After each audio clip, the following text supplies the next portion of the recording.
how likely it is that that person is going to prepay, which kind of doesn't make sense. To you or I, if you loaned money to someone and they paid you back early, cool, right? That's good, right?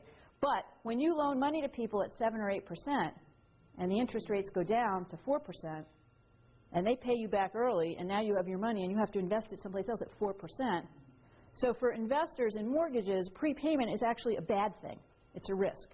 So part of the problem with this new HARP Phase 2, and if you look at your next slide, see this black one? This was going to be like a little clip from an MSNBC thing I did last week, so we could act it out if you want.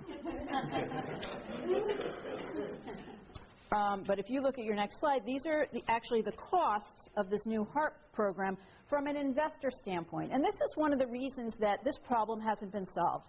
Because no matter how thin you slice it, you hear home buyers and they're saying, well, how come the bank will let me sell my home to a stranger for, $50,000 less than my mortgage, but I can't buy it back myself for $50,000 less than my mortgage. Well, there are investors involved in this in contracts, and it's just no matter how thin you slice it, there's always going to be two sides. So this little summary here is a summary of the financial analysis. So the benefit is of doing these refinances now under this new HARP plan, $3.9 billion in defaults supposedly will be saved by Fannie Mae and Freddie Mac. That's that many less people will default, and they'll lose that, us, basically taxpayers, will lose that much less money.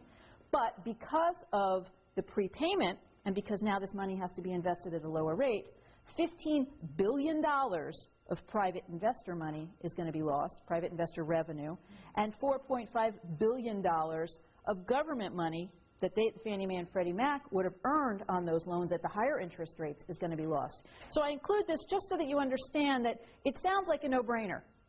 We can give people loans, they'll refinance at a lower rate, they'll stay in their homes. Why wouldn't we do it? Well, here's one of those dynamics that's happening behind the scenes that people sometimes just don't realize, because the people who are invested in those mortgages are going to lose money, and they don't want to do it. And if you're a shareholder in one of those companies, you're going to lose money. And guess who the biggest shareholders are? Pension funds, insurance funds, our money, basically, indirectly. So that's one of the reasons.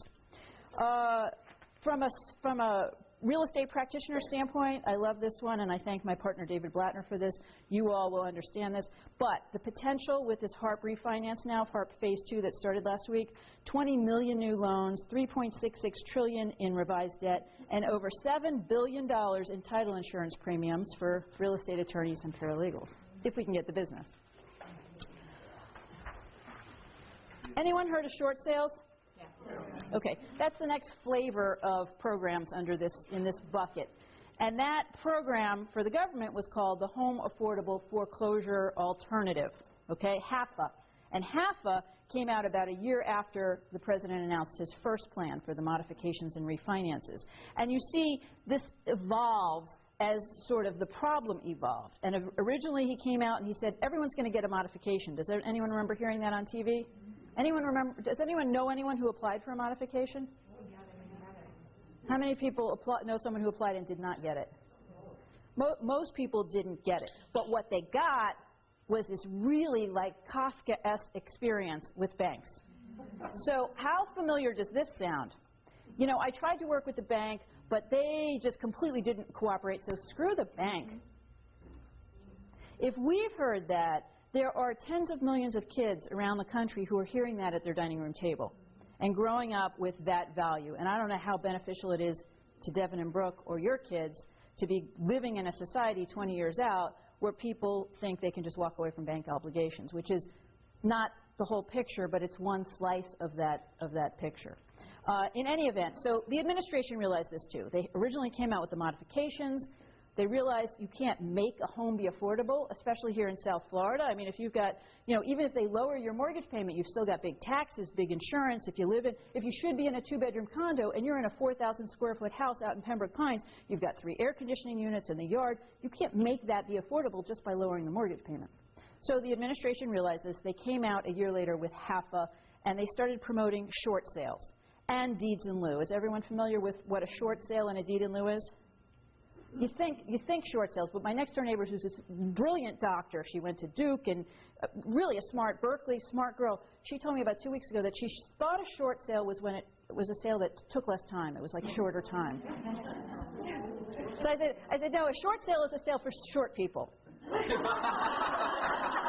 But it's amazing. I was at a Freddie Mac conference yesterday with a room full of realtors, and one of the questions was, what's a deed in lieu? So in this day and age, part of the problem is the information, getting the information out. Anyway, HOFA short sales, obviously, I think we've all heard more about short sales in the last year. Short sales are definitely replacing modifications, and it probably makes a lot of sense because, you know, for people to struggle to stay in their home or try to get a modification, really sometimes just starting over again is a better alternative. The HOFA short sales were not working. Did you all hear, do you all do short sales? Sometimes? Has anyone heard how horrific it was to try to buy a short sale? The process was really long. Anyone know why it was taking a long time or why it was difficult to buy short sales? Banks weren't agreeing, again, because they have these investors, they have other incentives, other things going on. Another thing is the servicers get paid more to be servicing a loan that's in default than they do to work it out. So it was beneficial for them. So there's all these, you know, contrary, conflicting interests. Another thing is, and we're having this problem now, anyone know someone who's looking for a home to live in? How hard is it to find a home to live in today? It's difficult. Why? It's difficult because, for example, if I want to go somewhere where there might be an HOA, I have to check and make sure there aren't foreclosures around me. I have to make sure that there's clean title. I mean, I've been looking for a long time. It's not that easy. One of the reasons, and if you look at the next, thank you, because you're right. If you look at the next slide, one of the reasons, particularly here in South Florida, is so much of the inventory, you know, we're talking at least 30% of our inventory and sales are distressed sales, probably more down here. And oftentimes, they look like this. Well, your average home buyer, you know, especially a younger couple with kids, whatever, they're not interested in this, and they don't have the extra money for this. That's part of the problem. The other problem is the bank system, and they are getting better at that, and they will continue to get better at that. But the other thing is that you're competing with professional investors. I mean, 30% of the sales are cash sales to investors. So, you know, for someone who's looking to buy a home, you've got to train like a pro. You've got to know those documents. You have to have your loan lined up to the point where you're comfortable enough that you can waive the financing contingency if you need to. I mean, you've got to move fast. You know, the realtors are not calling first-time home buyers to buy one little house who are going to be, they're going to have to hold their hand. They're calling the cash investor who's going to get in and wham, bam, thank you, ma'am. So it's really hard for people actually looking to buy homes today. The HAFA short sale program was actually tweaked this past summer, and this slide includes some of those tweaks. I'm just kind of going through this because we're on a little bit of a time crunch, but if anyone has any questions about those tweaks, just let me know. But the point was, the whole idea was to make short sales happen faster. And there are actually many federal initiatives pending now, they're in your handout, to even make short sales happen quicker. So Washington legislators are trying to force, you know, people in our area, constituents, are letting people in Washington know short sales aren't happening, and they're really trying to force the banks to make things happen faster with the short sales.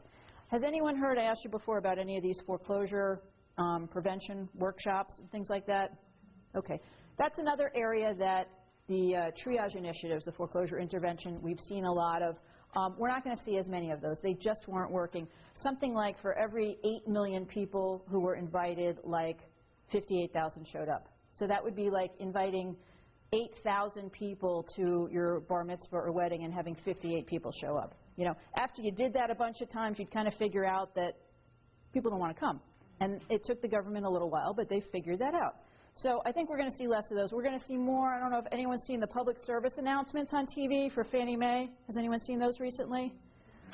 I've seen them on a lot of the cable networks, and they're wonderful. They're actually really, really, really good. Way better than these foreclosure prevention workshops. The other problem with these, I did one with Congressman Deutsch a couple weeks ago, and the interface, when people walk in, you have a credit counseling company there. And a lot of these credit counselors are actually young kids because it's a job that they can get pretty easily. It's not a high-paying job. But they're the first people that homeowners see when they come in. And then they meet with the credit counselor, and then the credit counselor directs them to one of the banks where they need to go. Well, the money for the credit counselors is pretty much out. It ran out a couple weeks ago. They got a little more funding. It's going to run out again at the end of this year. So that's actually a really big problem because credit counseling is a wonderful thing. Even for people who aren't in foreclosure, it's free. It's a good idea. There's no reason not to do it, but there's no money for it anymore. So we'll see less of those programs. We will see more billboards on 95. I don't know if anyone noticed, if you went to the movies in the last couple of years, they had these Making Home Affordable little advertisements at the beginning of the movie show, which I thought was like a total buzzkill. I mean, you're going to like have a good time, and there's Making Home Affordable, you know? But they were trying, you know. So that's another, that whole consumer credit counseling and the foreclosure prevention workshop is another triage attempt the government's tried to make that hasn't really worked too well. We're winding down towards the last ones. Another one are the neighborhood stabilization programs, and that's this Save the American Dream photograph, and then this summary of neighborhood stabilization programs. Those are, I don't know if anyone's heard of like NSP, NSP1, NSP2. That's funding for communities like Miami Lakes to buy foreclosed homes and be able to renovate them and you know, try to save communities really from slipping through the cracks. There's all kinds of money available under those programs still. Under Dodd-Frank, they just passed NSP3, so you know, if you know anyone who's interested in that, I'm happy to sort of explain those programs and how they work. Unfortunately, they're probably one of the first group of initiatives that's definitely on the chopping block, and that's because you know, we have to cut $1.5 trillion from our deficit by the end of the year, unless they extend that, and neighborhood stabilization will be one of the ones to go. But this slide shows you some of the things that that neighborhood stabilization money can be used for if you're interested in those. The other initiatives that have really, I think, been working, and I've been actually pretty pleased with, some of the unemployment initiatives. Anyone familiar with any of the unemployment initiatives? Here in Florida, we have several. There are a lot of buckets. I guess it's good because that means no one's unemployed, I hope. But we have several buckets of those, including under the Hardest Hit Fund.